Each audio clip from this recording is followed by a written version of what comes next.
বন্ধুরা, এই পৃথিবীতে এমন কোনো মানুষ নেই যারা ব্রুসলির কথা শোনেনি। আসলে ব্রুসলির বাস্তব জীবনের সাথে কেউ তেমনভাবে পরিচিত নয়, কারণ ব্রুসলির জীবন অনেক বেশি রহস্যময় ছিল। লি আমেরিকার ক্যালিফোর্নিয়ায় ২৭শে নভেম্বর ১৯৪০-এ জন্মগ্রহণ করে। তার মা বাবা দুজনেই চীনের বাসিন্দা ছিল, যারা ক্যালিফোর্নিয়াতে বসবাস করত। যখন ব্রুসলির বয়স মাত্র ৩ মাস ছিল, তখন তার বাবা মা পুনরায় চীনে ফিরে আসে। এভাবে যদি বলা যায়, তাহলে লি আমেরিকা এবং চীন দুই দেশেরই বাসিন্দা। এটা মনে করা হয় যে ব্যায়াম করলে আমাদের দেহ অনেক সুস্থ থাকে, কিন্তু ব্রুসলির মৃত্যুর জন্য ব্যায়াম করাকেই দায়ী করা হয়। বলা হয় যে সে প্রয়োজনের অতিরিক্ত ব্যায়াম করত।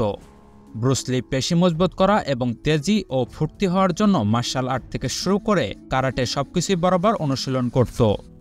লাগাতার করা অনুশীলনের কারণে তার কাছে ঘুমানোরও সময় ছিল না।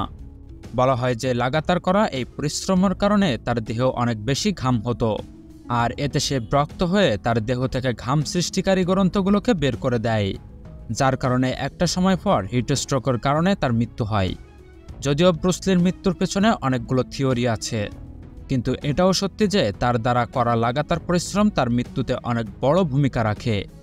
এই লাগাতার করা পরিশ্রমের কারণে তার মধ্যে এমন এক ক্ষমতা বিকশিত হয় যেটা অন্য কোনো মানুষের ক্ষেত্রে অসম্ভব মনে করা হয়।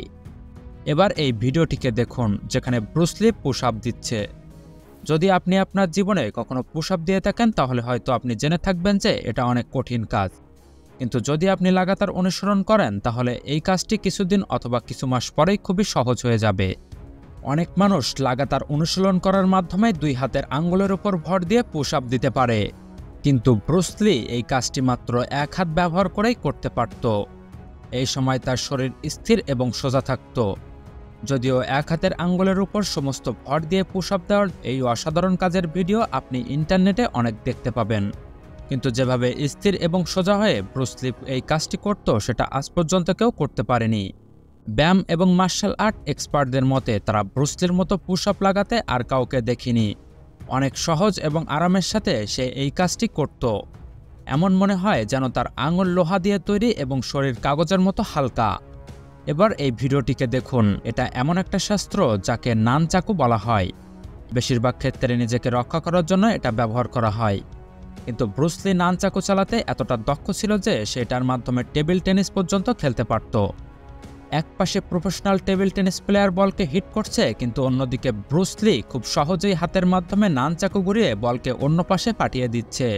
ব্রুসলি একই সাথে 2 জন প্লেয়ারের সঙ্গেও নিজের নানচাকু ব্যবহার করে খেলতে পারত। এবার আপনি হয়তো বুঝতে পারছেন যে এই মানুষটি কতটা অনুশীলন এবং পরিশ্রম করেছে শুধুমাত্র এই দক্ষতা অর্জন করার জন্য। এসব অসাধারণ কাজ দেখে যদি ব্রুসলিকে মার্শাল আর্টের ভগবানও বলা হয়, তাহলে তাতে কোনো ভুল হবে না। বন্ধুরা, ব্রুসলির 1 ইঞ্চির ঘুষি তাকে পুরো পৃথিবীতে বিখ্যাত করেছিল। এই অসাধারণ কাজটি শুধুমাত্র এটা প্রমাণ করে না যে তার হাতে কতটা জোর, বরং এই কাজটি ভৌতিক নিয়মেরও বাইরে। যদি আপনি কাউকে ধাক্কা দেন, তাহলে একটা বিপরীত বল আপনার শরীরকে পিছনের দিকে ধাক্কা দেবে, কিন্তু আমরা যখন ব্রুসলির 1 ইঞ্চির ঘুষিকে দেখি, তখন দেখা যায় যে ঘুষিতে থাকা অতিরিক্ত প্রেসারের কারণে ঘুষি খাওয়া ব্যক্তি পিছনের দিকে সরে যায়, কিন্তু ব্রুসলি তার জায়গা থেকে একটুও সরে না। এই ভিডিওতে ব্রুসলি 6 ইঞ্চি দূর থেকে এক ব্যক্তিকে প্রহার করছে, আর ব্যক্তিটি চেয়ার সহ কয়েক ফুট পিছনে সরে গেছে। মাত্র কয়েক ইঞ্চি দূর থেকে প্রহারের মাধ্যমে কোনো ব্যক্তিকে চেয়ার সহ 10 ফুট পিছনে ঠেলে দিতে গেলে অনেক জোরে প্রেসারের প্রয়োজন হবে। এতটা জোর প্রেসার মাত্র 6 ইঞ্চি দূর থেকে সৃষ্টি করা সম্ভব মনে হয় না। অন্যদিকে ব্রুসলির শরীর বিপরীত দিকে সৃষ্টি হওয়া বলকে খুব সহজে সহ্য করে নিয়েছে। ব্রুসলি তার জায়গা থেকে একটুও সরে না। বন্ধুরা, ব্রুসলির জীবন মাত্র 32 বছরে ছিল, আর সে তার ছোট্ট এই জীবনে এমন অসম্ভব কিছু কাজ করেছিল যেটা কারো বিশ্বাসও হতে চায় না। ঠিক এমনই একটা অসম্ভব কাজ আপনি এবার দেখবেন, যাতে সে পুনরায় তার নানচাকু ব্যবহার করেছে। এই ক্ষেত্রে তিনি অনেক দ্রুত গতির সাথে নানচাকু ঘোরায় এবং একজন মানুষের মুখে থাকা মেসের কাঠি জ্বালিয়ে দেয়। এই ভিডিওটি রেকর্ড করার আগে ব্রুসলি তার নানচাকুর একপাশে একটা বিশেষ কাগজ লাগিয়ে নিয়েছিল, আর এই কাগজের ঘর্ষণে মেসের কাঠি জ্বলে ওঠে। আর এরপর এক ব্যক্তি পুনরায় তার মুখে মেসের কাঠি দিয়ে দাঁড়িয়েছিল। ব্রুসলি ঝড়ের গতিতে তার নানচাকু ঘুরিয়ে ব্যক্তিটির চেহারা স্পর্শ না করে মেসের কাঠি জ্বালিয়ে দেয়। নানচাকুতে থাকা বিশেষ কাগজ মেসের কাঠিতে ঘর্ষণ করে এবং মেসের কাঠি জ্বলে ওঠে। এই কাজটি করার জন্য অনেক বেশি অনুশীলন করতে হয়। কারণ মেসের কাঠি অনেক বেশি দুর্বল হয়। যদি নানচাকুর ঘর্ষণ অনেক বেশি হয় তাহলে মেসের কাঠিও ভেঙে যেতে পারে। আর যদি নিশানা সঠিক না হয় তাহলে মুখে তীব্র আঘাত লাগতে পারে। কিন্তু ব্রুস লি এই কঠিন কাজটিকে এতটা সহজ করে ফেলেছে যে এটা দেখে কেউ বিশ্বাস করতে পারে না। বন্ধুরা, ব্রুস লির এই কাজ শুধুমাত্র এই পর্যন্ত সীমাবদ্ধ নয়। একটা অন্য প্রদর্শনে তার দিকে মেসের কাঠি ছুড়ে দেওয়া হয়, আর ব্রুস লি তার নানচাকু ঘুরিয়ে হাওয়াতে ওড়া মেসের কাঠিকে না ভেঙে একের পর এক জ্বালিয়ে দেয়। বন্ধুরা, এমন অসম্ভব কাজ করতে হলে শুধুমাত্র পরিশ্রম করেই কিছু হয় না, বরং এক্ষেত্রে নিজের মনকেও জিততে হয়।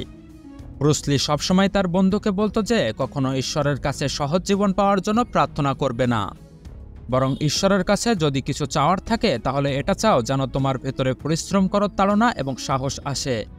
বলা হয় যে ব্রুস লি 30টিরও বেশি লড়াই করার টেকনিক জানত, কিন্তু তারপরেও তার মধ্যে কোনো রাগ ছিল না, বরং সে মনে করত যে যদি কখনো কারোর সাথে ঝগড়া হয়ে যায় তাহলে হাত জোড় করে ক্ষমা চাইতে হবে এবং সামনের দিকে এগিয়ে যেতে হবে।